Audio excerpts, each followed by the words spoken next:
విశాఖలో Google AI hub ఏర్పాటు కానున్న సందర్భంగా ఏపీ సీఎం చంద్రబాబు ట్వీట్ చేశారు. వైజాగ్లోని జీ అక్షరాన్ని గూగుల్తో పోల్చుతూ చంద్రబాబు ఓ ఫోటోను షేర్ చేశారు. యంగెస్ట్ స్టేట్ హైయెస్ట్ ఇన్వెస్ట్మెంట్ అంటూ ట్యాగ్ చేశారు సీఎం చంద్రబాబు. దేశంలోనే తొలి కృత్రిమ మేధస్సు కేంద్రాన్ని గూగుల్ ఏఐ హబ్ పేరుతో వైజాగ్లో స్టార్ట్ కాబోతుంది. ఈ హబ్ కు సంబంధించి సీఎం చంద్రబాబు సమక్షంలో నిన్న ఢిల్లీలో ఏపీ సర్కార్కు గూగుల్కు మధ్య అవగాహన ఒప్పందం కుదుర్చుకుంది. విశాఖలో 10 బిలియన్ అమెరికన్ డాలర్లు అంటే మన కరెన్సీలో సుమారు 87,250 కోట్లతో Google 1 gigawatt hyper scale data centre campus ఏర్పాటు కానుంది. ఇది దేశంలోనే అతిపెద్ద ఎఫ్డిఐ రికార్డు సృష్టించబోతోంది.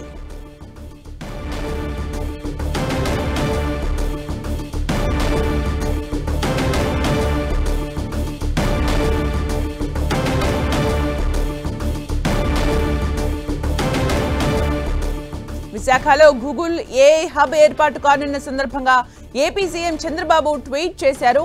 వైజాగ్లోని జీ అక్షరాన్ని గూగుల్తో పోల్చుతూ చంద్రబాబు ఓ ఫోటోను షేర్ చేశారు. యంగెస్ట్ స్టేట్ హైయెస్ట్ ఇన్వెస్ట్మెంట్ అంటూ ట్యాగ్ చేశారు సీఎం చంద్రబాబు.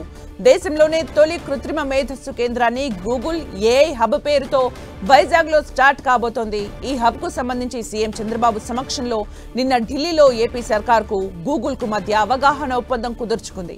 విశాఖలో 10 బిలియన్ అమెరికన్ డాలర్లు అంటే మన కరెన్సీలో సుమారు 87,250 కోట్లతో Google 1 gigawatt hyper scale data centre campus ఏర్పాటు కానుంది. ఇది దేశంలోనే అతిపెద్ద ఎఫ్డిఐ రికార్డు సృష్టించబోతోంది.